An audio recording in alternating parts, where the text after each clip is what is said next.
जय श्री राम दोस्तों। आज मैं आपको साधक की गुप्त धन और जप माला के बारे में बताने जा रहा हूँ और इसे बड़े ही ध्यान से सुने और इसकी बातों पर अमल करें और वीडियो पर अंत तक बने रहे। साधना में जप माला बहुत ही महत्वपूर्ण वस्तु है। जब आप अधिक संख्या में करना हो तो जप माला रखना अनिवार्य है। भगवान का सम्मान और जप नाम जप की गिनती करने के कारण साधक को इसे अपने प्राणों के समान प्रिय मानना चाहिए। दूसरे की माला से जप क्यों नहीं करना चाहिए? क्योंकि व्यक्ति को अपनी जप माला अलग रखनी चाहिए। दूसरे की माला पर जप नहीं करना चाहिए। जप की माला पर जब एक ही मंत्र जपा जाता है तो उसमें उस देवता की प्राण प्रतिष्ठा हो जाती है, माला चैतन्य हो जाती है। फिर उस माला पर एक ही मंत्र का जप किया जाए तो धीरे धीरे मंत्र की चैतन्य शक्ति साधक के शरीर में प्रवेश करने लगती है।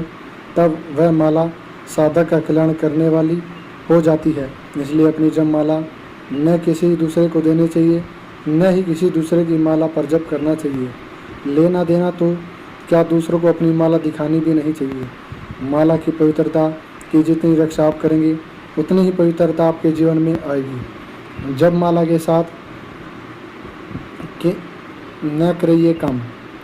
माला लोगों को दिखाने की कोई चीज़ नहीं है, बल्कि धन की भांति साधक को इसे गुप्त रखना चाहिए। माला की पवित्रता का साधक को पूरा ध्यान रखना चाहिए। जब माला को केवल जप की गिनती करने वाला साधन न समझकर उसका पूरा आदर करना चाहिए। अशुद्ध अवस्था में इसे छूना नहीं चाहिए। बाएं हाथ से जप माला का प्रयोग करना चाहिए। माला को पैर तक लटका कर नहीं रखना चाहिए।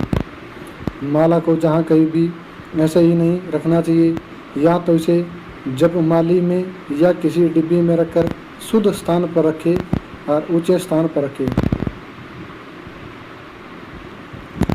माला से जप करते समय रखें इन बातों का ध्यान। माला पर जप करते समय रखें इन बातों का ध्यान।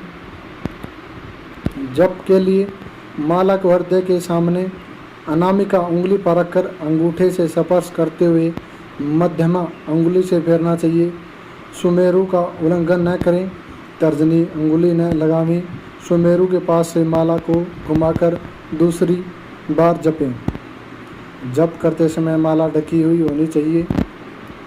जब तक एक माला पूरी न हो बीच में बोलना नहीं चाहिए। दूसरों की ओर ध्यान नहीं देखना चाहिए। इशारे नहीं करना चाहिए। यदि जप करते समय किसी कारण बीच में उठना पड़े तो माला पूरी करके ही उठना चाहिए, और दोबारा जप के लिए बैठना हो तो आचमन करके ही जप शुरू करना चाहिए।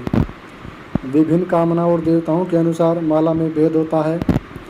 जप माला अनेक वस्तुओं की होती है, जैसे तुलसी, रुद्राक्ष, कमलगट्टा, स्फटिक, हल्दी, लाल चंदन, शंख, जीवपुत्रक, मोती, मणि, रतन, सुवर्ण, मूंगा, चांदी और कुसमूल, इन सभी के मणि से माला तैयार की जाती है। इनमें वैष्णव के लिए तुलसी और समार्थ सेव है। साधकों के लिए रुद्राक्ष की माला सर्वोत्तम मानी गई है। मनुष्य की जितनी कामना होती है उसके उतने ही मंत्र होते हैं और उतने ही देवता। आजकल लोग एक ही माला पर सभी देवताओं के मंत्र जाप लेते हैं। यह माला की मर्यादा की अवहेलना है। विभिन्न देवताओं की अलग अलग मालाएं होती हैं, जैसे लक्ष्मी की प्राप्ति के लिए किए जाने वाले मंत्र कमलगट्टा की या लाल चंदन की माला होती है। भगवान श्री विष्णु, श्री कृष्ण और श्री राम के लिए तुलसी की माला करनी चाहिए। शंकर भगवान, हनुमान, दुर्गा आदि के लिए मंत्र उच्चारण के लिए रुद्राक्ष की माला का जप करना चाहिए। माता बंगलामुखी के लिए जप हल्दी की माला पर करना चाहिए। जप माला बनाते समय इन बातों का ध्यान रखें कि एक चीज़ की माला में दूसरी चीज़ न लगाई जाए। माला के दाने छोटे बड़े न हों। जब माला में पूरे 108 दाने होने चाहिए, कम या अधिक नहीं। विभिन्न कामनाओं और देवताओं के अनुसार भी मालाओं में भेद होता है। शांति क्रम में श्वेत, वशीकरण में लाल, अभिचर में कृष्ण और मोक्ष में ऐश्वर्य के लिए रेशमी सूत की माला अच्छी मानी जाती है। शास्त्रों में वर्णन के अनुसार माला पिरोने के लिए सूत का रंग चुना जाता था। जैसे ब्राह्मण के लिए सफ़ेद रंग का सूत, क्षत्रिय के लिए लाल, वैश्य के लिए पीला और शूद्र के लिए कृष्ण वर्ण का सूत माला बनाने में प्रयोग करने का विधान है। सोने के तार भी माला पिरोई जा सकती है। ऐसी ही इंटरेस्टिंग बातों को जानने के लिए हमारे चैनल से जुड़े रहें। चैनल को लाइक करें, शेयर करें, सब्सक्राइब करें और वीडियो को ज़्यादा से ज़्यादा शेयर